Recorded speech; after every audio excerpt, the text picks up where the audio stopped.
everyone, welcome back to my YouTube channel Thrift with Mary. So for today's video, we are going to use this white shirt and we will turn this into a dress. And without further ado, let's start with the tutorial. So the first thing we will do here is to remove the sleeves as well as the pocket here in front. So, itatabi lang natin yung sleeves na tatanggalin natin because that is what we're going to use para din sa sleeves later.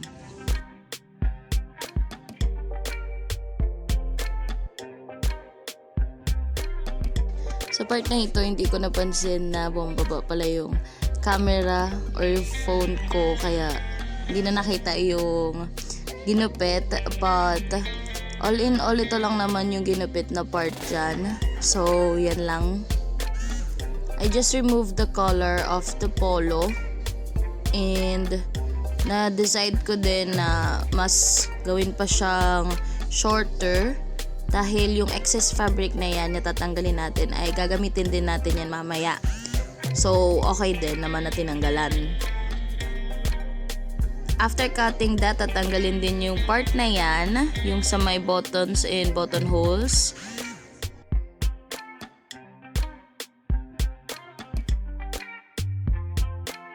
So once we are done with cutting, ang gagawin na natin na next ay we will hem it, all the raw edges dyan sa top and dun sa may pinagupitan natin ng buttons and buttonholes kanina. Here, I have already hem everything. Yan. So, the next thing we will do is to connect yung dalawang parts na yan. We will also connect the sides para hindi nabutas yung part na yan. So, just connect it. Ang gagamitin lang natin na stitch ay just straight stitch. And make sure na magbaback stitch kayo dun sa every end para secured. As you can see here, nagawa na natin yun. Na-connect na natin yung sa sides as well as yung sa likod. So, yung gagawin nating front side is yung walang connection. And ang gagawin naman natin next is to put casing para sa ruching ng sides. So, ang gagamitin natin ay yung may buttonholes para dun sa kinat natin kanina. So, yun gagamitin natin. Just cut it in half and that will be for our left and right side. So also, yung mga extra fabric natin kanina, kukunin lang natin yun dun sa may collar part. So just cut everything, yung mga may sasalba na pieces because that is what we will use to create the ties para dun sa ruching dun sa sides. So these are the fabric strips that I got. Gagawin lang natin is to divide this all into small pieces. So I just cut like an inch yung size. You can just eyeball it kahit hindi nyo na yan lagyan ng mark. So once na makakuha na tayo ng mga strips for our ties, ang gagawin na next ay i-connect na lahat ng strips na yan. So just make a straight stitch, as in puro straight stitch lang to connect it. And after that, to make the ties, just fold it once and then fold it another time dun sa kabilang side and then fold them together. And i-connect lang natin yan using a straight stitch.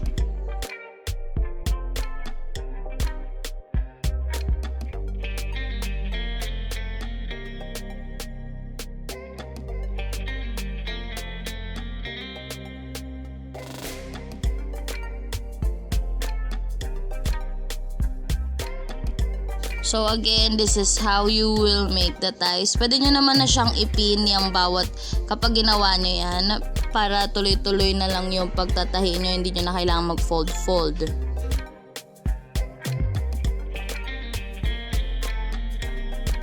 And in doing this, make sure na you will backstitch every end para maging secure yung ties.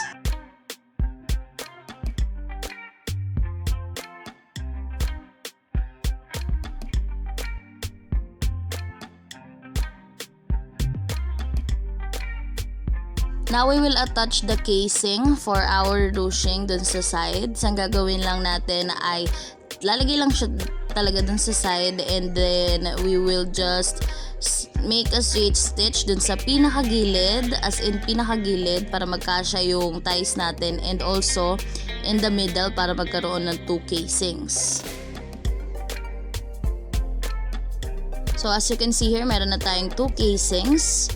And by using a safety pin, yun yung gagamitin natin para i-insert sa casing na meron tayo yung ties. Just gently insert it. And medyo matagal talaga yung process na to, pero tiyaga lang. As in, wag nyong bibilisan kasi baka masira naman yung casing nyo and baka matanggal yung safety pin. So, be gentle and have a lot of patience. So, after nga nun, makikita nyo naman, once na makuha na yun dun sa isang side, just pull it and then measure the length. Dapat pantay yung magkabilang part sa left and right. Kapag pinasok natin yun, dapat pantay pa rin sila. So, if hindi pa pantay, just gently pull the ties and then there you go. Kapag pantay na, pwede nyo na ulit i-insert dun sa kabilang casing.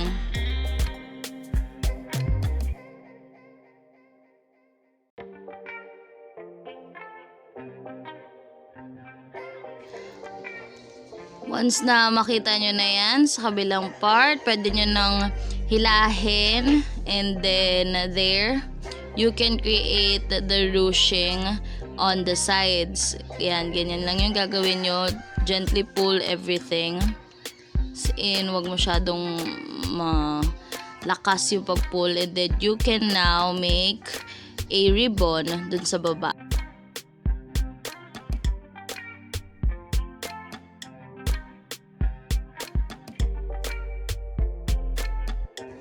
We're almost done. Ngayon, sa sleeves naman natin, ang gagawin natin ay to cut it like that, ganyan lang kahaba.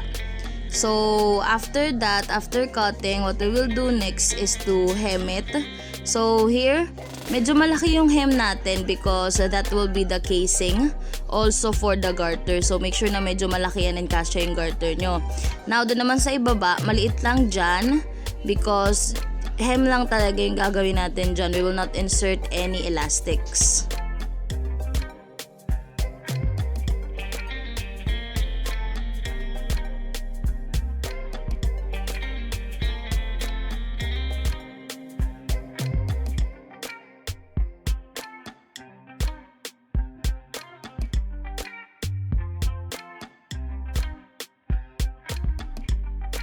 Once na mahem na yung sleeves, what we will do now is to attach it dun sa ating dress. So, make sure na pantay sila dyan, yan.